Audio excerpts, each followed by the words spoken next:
Hi friends, ಎಲ್ಲರಿಗೂ ಕೂಡ ಮತ್ತೊಮ್ಮೆ ನಮ್ಮ ಒಂದು ಚಾನಲ್ಗೆ ನಿಮಗೆ ಸ್ವಾಗತ. ಇವತ್ತಿನ ಒಂದು ವಿಡಿಯೋದಲ್ಲಿ ನಾವು ಬೌದ್ಧ ಧರ್ಮಕ್ಕೆ ಸಂಬಂಧಪಟ್ಟಂತೆ ತರಗತಿಗಳಿಗೆ ಸಂಬಂಧಪಟ್ಟಂತೆ ಪ್ರಶ್ನೆಗಳನ್ನು ಮತ್ತು ಆನ್ಸರ್ಗಳನ್ನು ಡಿಸ್ಕಸ್ ಮಾಡಿಕೊಳ್ತಾ ಹೋಗೋಣ. ನೀವೇನಾದರೂ ಫಸ್ಟ್ ಟೈಮ್ ನಮ್ಮ ಚಾನಲ್ನ ನೋಡ್ತಾ ಇದ್ದರೆ ಈಗ ತಪ್ಪದೆ ನಮ್ಮ ಚಾನಲ್ನ ಸಬ್ಸ್ಕ್ರೈಬ್ ಮಾಡ್ಕೋಬೇಕು. ಮುಂದೆ ಬರ್ತಕ್ಕಂತಹ ಎಲ್ಲ ನಿಮಗೆ GK ರಿಲೇಟೆಡ್ ಆಗಿರ್ತಕ್ಕಂಥ ಎಲ್ಲ ತರಗತಿಗಳನ್ನು ನೀವು ಈಸಿಯಾಗಿ ಫ್ರೀಯಾಗಿ ನಮ್ಮ ಚಾನಲ್ನಲ್ಲಿ ನೀವು ನೋಡ್ಕೊಳ್ತಾ ಹೋಗ್ಬೋದು. ಅದಕ್ಕಾಗಿ ಎಲ್ಲರೂ ಕೂಡ ಕೆಳಗೆ ರೆಡ್ ಬಟನ್ ಸಬ್ಸ್ಕ್ರೈಬ್ ಬಟನ್ ಇದೆ, ಎಲ್ಲರೂ ಕೂಡ ಸಬ್ಸ್ಕ್ರೈಬ್ ಮಾಡಿ, ಅಥವಾ ವೈಟ್ ಸಬ್ಸ್ಕ್ರೈಬ್ ಬಟನ್ ಇದೆ ಅದನ್ನು ಸಬ್ಸ್ಕ್ರೈಬ್ ಮಾಡ್ಕೊಳ್ಳಿ. ಮುಂದೆ ಬರ್ತಕ್ಕಂತಹ ಎಲ್ಲ ತರಗತಿಗಳನ್ನು ಫ್ರೀಯಾಗಿ ನೋಡ್ಕೊಳ್ತಾ ಹೋಗಿ ಅಂತ ಹೇಳ್ತಾ ಈಗ ಮೊದಲನೇದಾಗಿ ತರಗತಿಗಳನ್ನು ನೋಡೋಣ. ಇಲ್ಲಿ ನೋಡಿ, ಮೊದಲ ಬೌದ್ಧ ಸಂಗೀತಿಗಳನ್ನು ಯಾರು ಇಲ್ಲಿ ಅಧ್ಯಕ್ಷತೆಯನ್ನು ವಹಿಸಿದ್ರು ಅಂತ. ಟೋಟಲ್ ಆಗಿ ಬೌದ್ಧ ಧರ್ಮದಲ್ಲಿ ಬರ್ತಕ್ಕಂತಹ ಒಂದು ತರಗತಿಗಳಲ್ಲಿ ಅಥವಾ ಪ್ರಶ್ನೆಗಳಲ್ಲಿ ಬೌದ್ಧ ಸಂಗೀತಿಗಳು ಟೋಟಲ್ ಆಗಿ 4 ಬೌದ್ಧ ಸಂಗೀತಿಗಳು ನಡೀತವೆ. ಆ ಒಂದು ಬೌದ್ಧ ಸಂಗೀತಿಗಳು ಅತ್ಯಂತ ಇಂಪಾರ್ಟೆಂಟ್ ಆಗಿರ್ತಕ್ಕಂತಹ ಒಂದು ಟಾಪಿಕ್ ಅದು. ಆ ಟಾಪಿಕ್ ಮೇಲೆ ಕಂಟಿನ್ಯೂಸ್ ಆಗಿ ಯಾವುದೇ ಆದಂತಹ ಒಂದು ಎಕ್ಸಾಮ್ ಆಗಲಿ, ಒಂದು ವರ್ಷದಲ್ಲಿ ಒಂದು ಕ್ವಶನ್ ಆದರೂ ಆ ಒಂದು ಬೌದ್ಧ ಸಂಗೀತಿಗಳ ಮೇಲೆ ಒಂದು ಪ್ರಶ್ನೆ ಇದ್ದೇ ಇರ್ತದೆ. 1 ಅಂಕ ಮಾತ್ರ ಫಿಕ್ಸ್ ಇರ್ತದೆ. ಅದಕ್ಕಾಗಿ ಈ ಒಂದು ವಿಡಿಯೋನ ಸ್ಕಿಪ್ ಮಾಡದೆ ನೋಡ್ಕೊತ ಹೋಗ್ಬಿಡಿ. ಇಲ್ಲಿ ಈ ಒಂದು ಪ್ರಶ್ನೆಗೆ ಉತ್ತರವನ್ನು ಹೇಳೋದು ಇಲ್ಲಿ ಅತ್ಯಂತ ಸುಲಭ ಅಂತಲೇ ಹೇಳ್ಬೋದು. ಈಸಿ ಇದೆ ಪ್ರಶ್ನೆ, ಹೇಳ್ಬೋದು. ಅದಕ್ಕೂ ಮುಂಚೆ ನಾವು ಮೊದಲನೇದಾಗಿ ಸ್ಟಾರ್ಟಿಂಗ್ ಪೋರ್ಷನನ್ನು ತೆಗೆದುಕೊಂಡು ಬಂದು ನೆಕ್ಸ್ಟ್ ಈ ಒಂದು ಪ್ರಶ್ನೆಯನ್ನು ನಾವು ಡಿಸ್ಕಸ್ ಮಾಡೋಣ.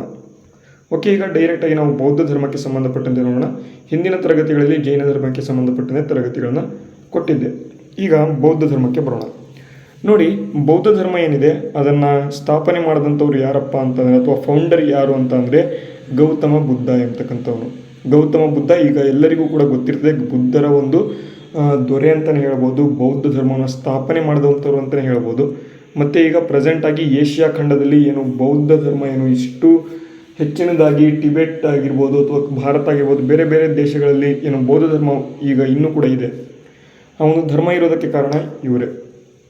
ನೋಡಿ, ಇಲ್ಲಿ ಗೌತಮ ಬುದ್ಧ ಎಂಬತಕ್ಕಂಥವ್ರು ಲುಂಬಿನಿಯಲ್ಲಿ ಈ ಒಂದು 563 BCಯಲ್ಲಿ ಜನಿಸ್ತಾರೆ. ಲುಂಬಿನಿ ಎಂಬತಕ್ಕಂಥ ಒಂದು ಪ್ರದೇಶ ಎಲ್ಲಿದೆ ಅಂತ ಅಂದರೆ ಈಗಿನ ಒಂದು ನೇಪಾಳದಲ್ಲಿದೆ. ನೇಪಾಳದಲ್ಲಿ ಈಗ ಪ್ರೆಸೆಂಟ್ ಲುಂಬಿನಿ ಇರ್ತಕ್ಕಂಥದ್ದು. ಆದರೆ ಸಾರನಾಥ, ಸಾಂಚಿ, ಈ ಕೆಲವೊಂದು ಸ್ತೂಪಗಳು ಏನಿದ್ದಾವೆ ಇವೆಲ್ಲವೂ ಕೂಡ ಇನ್ನೂ ಕೂಡ ಭಾರತದಲ್ಲಿದ್ದಾವೆ. ಬೌದ್ಧ ಧರ್ಮ ಏನಿದೆ ಮೊದಲು ಭಾರತದಿಂದನೇ ಅದು ಸೃಷ್ಟಿ ಆಗಿದ್ದು, ಅದು ನಿಮಗೆ ಗೊತ್ತಿರಲಿ. ಇಲ್ಲಿ ಹಳೆಯ ಹೆಸರು ಅಥವಾ ಗೌತಮ ಬುದ್ಧನ ಮೊದಲನೇ ಹೆಸರು ಏನಪ್ಪ ಅಂತಂದರೆ ಸಿದ್ಧಾರ್ಥ ಅಂತ ಇಲ್ಲಿ ಕರೀತಾರೆ. ಇವರು ಈ ಒಂದು ಬೌದ್ಧ ಧರ್ಮದ ಒಂದು ಅನುಯಾಯಿಗಳು ಮತ್ತು ಬೌದ್ಧ ಧರ್ಮವು ಏನು ಮಾಡ್ತಾ ಇತ್ತು ಅಂತಂದರೆ ಪಾಳಿ ಭಾಷೆಯಲ್ಲಿ ಎಲ್ಲವನ್ನು ಕೂಡ ಬರಿತಾ ಇದ್ರು. ಪಾಳಿ ಭಾಷೆನ ಯೂಸನ್ನು ಅಥವಾ ಇಲ್ಲಿ ಉಪಯೋಗವನ್ನು ಅವರು ಮಾಡ್ತಾ ಇದ್ರು ಅಂತ ಇಲ್ಲಿದೆ. ನೆಕ್ಸ್ಟು ಫಳಗು ನದಿಯ ಒಂದು ಹತ್ತಿರ ಇವರಿಗೆ ಜ್ಞಾನ ಸಿಗುತ್ತೆ. ಫಳಗು ನದಿ ಅಂತಕ್ಕಂಥ ಒಂದು ನದಿಯ ಹತ್ರ ಜ್ಞಾನ ಸಿಗುತ್ತೆ. 29ನೇ ವರ್ಷಕ್ಕೆ ಇವರು ತಮ್ಮ ಒಂದು ರಾಜ್ಯವನ್ನು ಅಥವಾ ತಮ್ಮ ಒಂದು ಅವರು ರಾಜರಾಗಿರ್ತಾರೆ, ರಾಜಕುಮಾರರಾಗಿರ್ತಾರೆ.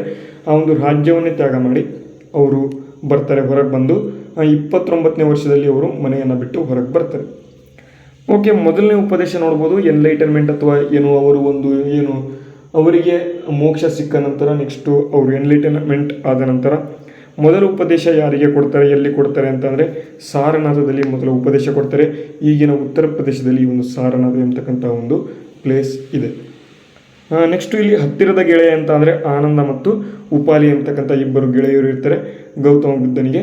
ಇಬ್ಬರು ಗೆಳೆಯರು ಕೂಡ ಅತ್ಯಂತ ಹತ್ತಿರದ ಒಂದು ಗೆಳೆಯರು ಆಗಿದ್ದರು. ಮತ್ತು ಇಲ್ಲಿ ಬೌದ್ಧ ಧರ್ಮ ಏನಪ್ಪ ಮಾಡ್ತಾ ಇತ್ತು ಅಂತಂದರೆ ಅಷ್ಟಾಂಗಿಕ ಮಾರ್ಗವನ್ನು ಇದು ಫಾಲೋ ಮಾಡ್ತಾ ಇತ್ತು. ಅಷ್ಟಾಂಗಿಕ ಮಾರ್ಗವನ್ನು ಫಾಲೋ ಮಾಡ್ತಾ ಇತ್ತು. ಓಕೆ, ಬೌದ್ಧ ಧರ್ಮದಲ್ಲಿ ತ್ರಿಪಿಟಕಗಳನ್ನು ಇಲ್ಲಿ ಬರೆಸಲಾಗಿದೆ. ಅಂದರೆ ಇವರ ಒಂದು ಏನಾದರೂ ಇತ್ತು ಅಂತ ಬರಿತಾ ಇದ್ರು ಅಂತಂದರೆ ಅದನ್ನು ತ್ರಿಪಿಟಕಗಳಲ್ಲಿ ಇದನ್ನು ಬರಿತಾ ಇದ್ರು. ಅದಕ್ಕಾಗಿ ತ್ರಿಪಿಟಕಗಳಲ್ಲಿ ಇದನ್ನು ಬರಿತಾ ಇದ್ರು. ಇದನ್ನು ಕೂಡ ತುಂಬ ಇಂಪಾರ್ಟೆಂಟ್, ತುಂಬ ಸಲ ಪ್ರಶ್ನೆ ಬಂದಿದೆ. ನೆಕ್ಸ್ಟ್ ಇಲ್ಲಿ ಸುತ್ತ ಪಿಟಕ, ವಿನಯ ಪಿಟಕ, ಅಭಿಧಮ್ಮ ಪಿಟಕ ಎಂಬತಕ್ಕಂಥವು 3 ಇದ್ದಾವೆ. ಇದರಲ್ಲಿ ಮೊದಲನೇದಾಗಿ ಅತ್ಯಂತ ದೊಡ್ಡ ಪಿಟಕ ಯಾವುದಪ್ಪ ಅಂತಂದರೆ ಸುತ್ತ ಪಿಟಕ ಇದೆ. ಸುತ್ತ ಪಿಟಕ ಅತ್ಯಂತ ದೊಡ್ಡ ಒಂದು ಪಿಟಕ. ಇದು ಕೂಡ ನೆನಪಿಟ್ಕೊಂಡಿರಿ, ಮುಂದೆ ಪಕ್ಕಾ ಪ್ರಶ್ನೆ ಬರ್ತದೆ. ಮಹಾಪರಿನಿರ್ವಾಣ ಎಂಬತಕ್ಕಂಥ ಒಂದು ಈ ಮಹಾಪರಿನಿರ್ವಾಣ ಅಂತ ಅಂದರೆ ಅವರ ಒಂದು ಅಂತಿಮ ಸ್ಥಾನ ಅಥವಾ ಮಹಾಪರಿನಿರ್ವಾಣ ಅಂತಾರೆ. ಅವರ ಒಂದು ದೇಹದಿಂದ ಆತ್ಮ ಹೋಗ್ತಕ್ಕಂಥದ್ದು ಅದು ಎಲ್ಲಿ ನಡೆಯಿತು ಅಂತಂದರೆ ಪಾವಪುರಿ ಎಂಬತಕ್ಕಂಥ ಒಂದು ಬಿಹಾರದಲ್ಲಿ ಇರತಕ್ಕಂಥ ಒಂದು ಪ್ರದೇಶ. ಪಾವಪುರಿ ಎಲ್ಲರಿಗೂ ಕೂಡ ಗೊತ್ತಿದೆ, ಅದು ಕೂಡ ನಿಮಗೆ ರೀಸೆಂಟ್ ಕ್ಲಾಸಲ್ಲಿ ಹೇಳಿದ್ದೇನೆ. ಆ ಒಂದು ಕ್ಲಾಸಸ್ಗಳನ್ನ ನೀವು ನೋಡ್ಕೊಳ್ತಾ ಬರ್ಬೋದು. ಬೌದ್ಧ ಧರ್ಮದಲ್ಲಿ 4 ಸಂಗೀತಿಗಳನ್ನು ನಡೆಸಲಾಗಿದೆ. ನಾನು ಈಗಾಗಲೇ ಚರ್ಚೆ ಮಾಡಿದ್ದೇನೆ. 4 ಸಂಗೀತಿಗಳು ಯಾವ್ಯಾವ ಸಂಗೀತಿ ಬೌದ್ಧ ಸಂಗೀತಿ 1, 2, 3, 4 ಎಲ್ಲೆಲ್ಲಿ ನಡೀತವೆ ಅಂತ ಈಗ ನೋಡ್ಕೊಳ್ತಾ ಹೋಗೋಣ. ನೋಡಿ, ಇಲ್ಲಿ ಟೋಟಲ್ ಆಗಿ ಬೌದ್ಧ ಧರ್ಮದಲ್ಲಿ 4 ಸಂಗೀತಿಗಳು ಏನಪ್ಪ ಅಂತಂದರೆ, ಮೊದಲನೇ ಬೌದ್ಧ ಸಂಗೀತಿಯಲ್ಲಿ ನಡೀತು 483 ಕ್ರಿಸ್ತಪೂರ್ವದಲ್ಲಿ ರಾಜಗೃಹ ಎಂಬತಕ್ಕಂಥ ಒಂದು ಪ್ರದೇಶ ಈಗಿನ ಒಂದು ಬಿಹಾರದಲ್ಲಿದೆ. ಇದನ್ನು ಅಧ್ಯಕ್ಷತೆ ವಹಿಸ್ತಕ್ಕಂಥವ್ರು ಯಾರಪ್ಪ ಅಂತಂದರೆ ಅಜಾತಶತ್ರು ಎಂಬತಕ್ಕಂಥವ್ರು. ಅದೇ ರೀತಿ ಎರಡನೇ ಬೌದ್ಧ ಸಂಗೀತಿ ನೋಡೋದಾದರೆ 383 ಕ್ರಿಸ್ತಪೂರ್ವ, ಇದು ವೈಶಾಲಿಯಲ್ಲಿ ನಡೀತದೆ. ವೈಶಾಲಿ ಯಾವುದೇ ಅಂತ ಒಂದು ಹೆಣ್ಣು ಮಗಳ ಒಂದು ಹೆಸರು ಅಲ್ಲ, ಇದು ಕೂಡ ಒಂದು ಬಿಹಾರದಲ್ಲಿ ಇರ್ತಕ್ಕಂಥ ಒಂದು ಪ್ರದೇಶ. ವೈಶಾಲಿ ಎಂಬತಕ್ಕಂಥ ಪ್ರದೇಶ ಆಗಿನ ಕಾಲದಲ್ಲಿ ಅತ್ಯಂತ ಫೇಮಸ್ ಆಗಿತ್ತು. ಈ ಒಂದು ಎರಡನೇ ಬೌದ್ಧ ಸಂಗೀತಿನ ಕಾಲಶೋಕ ಎಂಬತಕ್ಕಂಥ ರಾಜ ನಡೆಸ್ತಾನೆ, ಅಧ್ಯಕ್ಷತೆಯನ್ನು ವಹಿಸ್ತಾನೆ. ಮೂರನೇ ಬೌದ್ಧ ಸಂಗೀತಿ ನೋಡೋದಾದರೆ 255 ಕ್ರಿಸ್ತಪೂರ್ವದಲ್ಲಿ ನಮ್ಮ ಒಂದು ಅಶೋಕ ಚಕ್ರವರ್ತಿ ಚಂದ್ರಗುಪ್ತ ಮೌರ್ಯ ಅಥವಾ ಮೌರ್ಯ ಸಾಮ್ರಾಜ್ಯದ ಅತಿ ದೊಡ್ಡದಾದಂಥ ಕಳಿಂಗ ಯುದ್ಧವನ್ನೇ ಮಾಡಿದಂಥ ರಾಜ ಅಶೋಕ ಚಕ್ರವರ್ತಿ ಇದನ್ನು ನಡೆಸ್ತಾನೆ. ಹಾಗೆ ನಾಲ್ಕನೇ ಬೌದ್ಧ ಸಂಗೀತಿ ಇದು ಕುಂದಲವನ ಕಾನಿಷ್ಕ ಇದು ಎಲ್ಲಿ ನಡೆಯುತ್ತೆ ಅಂತಂದರೆ ಕಾಶ್ಮೀರದಲ್ಲಿ ನಡೀತದೆ. ಮೊದಲ 3 ಬೌದ್ಧ ಸಂಗೀತಿಗಳು ಇಲ್ಲಿ ಬಿಹಾರದಲ್ಲಿ ನಡೆದರೆ, ನಾಲ್ಕನೇ ಬೌದ್ಧ ಸಂಗೀತಿ ಇದು ಕಾಶ್ಮೀರದಲ್ಲಿ ನಡೀತದೆ. ಕುಂದಲವನ ಎಂಬತಕ್ಕಂಥ ಒಂದು ಪ್ರದೇಶ, ಇದನ್ನು ಕಾನಿಷ್ಕ ಎಂಬತಕ್ಕಂತಹ ಒಂದು ಕುಶಾನರ ರಾಜ ಇದನ್ನು ಇಲ್ಲಿ ಏನಪ್ಪ ಮಾಡ್ತಾನೆ, ಅಧ್ಯಕ್ಷತೆಯನ್ನು ವಹಿಸ್ತಾನೆ. ಅದೇ ರೀತಿ ಇಲ್ಲಿ ಈ ಒಂದು 4 ಬೌದ್ಧ ಸಂಗೀತಿಗೆ ಸಂಬಂಧಪಟ್ಟಂತೆ ಅದರ ಒಂದು ಅಧ್ಯಕ್ಷರು ಅಧ್ಯಕ್ಷರು ಮತ್ತು ಉಪಾಧ್ಯಕ್ಷರು ಇರ್ತಾರೆ, ಅದನ್ನು ಕೂಡ ನೋಡ್ಕೊಂಡ್ಬಿಡೋಣ. ಇಲ್ಲಿ ಮೊದಲನೇ ಬೌದ್ಧ ಸಂಗೀತಿಯ ಒಂದು ಅಧ್ಯಕ್ಷರು ಅಜಾತಶತ್ರು ಅವರಾದರೆ, ಅದರ ಉಪಾಧ್ಯಕ್ಷರು ಮಹಾಕಶ್ಯಪ ಎಂಬತಕ್ಕಂಥವರಾಗಿರ್ತಾರೆ. ಎರಡನೇ ಬೌದ್ಧ ಸಂಗೀತಿಯ ಒಂದು ಅಧ್ಯಕ್ಷರು ಕಾಲಶೋಕ ಎಂಬತಕ್ಕಂಥ ದೊರೆ ಆದರೆ, ಅದೇ ರೀತಿ ಇಲ್ಲಿ ಅದರ ಉಪಾಧ್ಯಕ್ಷರು ಸಬಕ ಮೀರ್ ಎಂಬತಕ್ಕಂಥವರಾಗಿರ್ತಾರೆ. ಇಲ್ಲಿ ಸಾಹಕ ಮೀರ್ ಅಂತಾಗಿದೆ, ಸಬಕ ಮೀರ್ ಎಂಬತಕ್ಕಂಥವರಾಗಿರ್ತಾರೆ. ಮೂರನೇ ಬೌದ್ಧ ಸಂಗೀತಿಯ ಒಂದು ಅಧ್ಯಕ್ಷರು ಅಶೋಕ ಚಕ್ರವರ್ತಿ ಆದರೆ, ಅದೇ ರೀತಿಯಲ್ಲಿ ಅದರ ಒಂದು ಉಪಾಧ್ಯಕ್ಷರು ಮೊಘಲಿಪುತ್ರ ತಿಸ್ಸ, ಇವರು ಶ್ರೀಲಂಕಾದವರಾಗಿರ್ತಾರೆ. ಮೊಘಲಿಪುತ್ರ ತಿಸ್ಸ ಎಂಬತಕ್ಕಂಥವರು ಶ್ರೀಲಂಕಾದಿಂದ ಬಂದಿರ್ತಾರೆ, ಇವರು ಉಪಾಧ್ಯಕ್ಷತೆಯನ್ನು ಇಲ್ಲಿ ವಹಿಸಿರ್ತಾರೆ. ನೆಕ್ಸ್ಟು 4ನೇ ಬೌದ್ಧ ಸಂಗೀತಿ ಕಾನಿಷ್ಕ ಎಂಬತಕ್ಕಂಥ ಒಂದು ದೊರೆಯಾಗಿದ್ದರೆ, ಇದರ ಒಂದು ಉಪಾಧ್ಯಕ್ಷರು ಇಬ್ಬರು ಇರ್ತಾರೆ. ಅದರಲ್ಲಿ ಅತ್ಯಂತ ಇಂಪಾರ್ಟೆಂಟ್ ಆಗಿರ್ತಕ್ಕಂಥವ್ರು ವಸುಮಿತ್ರ ಎಂಬತಕ್ಕಂಥವ್ರು, ಅದು 4ನೇ ಬೌದ್ಧ ಸಂಗೀತಿಯಲ್ಲಿ ಬರ್ತದೆ. 4ನೇ ಬೌದ್ಧ ಸಂಗೀತಿ ಉಪಾಧ್ಯಕ್ಷರು ಯಾರಾಗಿದ್ದರು ಅಂತಂದರೆ ವಸುಮಿತ್ರ ಎಂಬತಕ್ಕಂಥವ್ರು ಆಗಿದ್ರು. ಅದರ ಬಗ್ಗೆಯೂ ಕೂಡ ಮಾಹಿತಿ ತೆಗೆದುಕೊಳ್ಳಿ. ಓಕೆ, ಈಗ ಕೊನೆಯದಾಗಿ ಪ್ರಶ್ನೆಗೆ ಬರೋದಾದರೆ, ಮೊದಲ ಬೌದ್ಧ ಸಂಗೀತಿಯನ್ನು ಯಾರು ಅಧ್ಯಕ್ಷತೆಯನ್ನು ಇಲ್ಲಿ ವಹಿಸಿದ್ರು ಅಂತ ಇಲ್ಲಿ ಪ್ರಶ್ನೆ ಬಂದಿದೆ.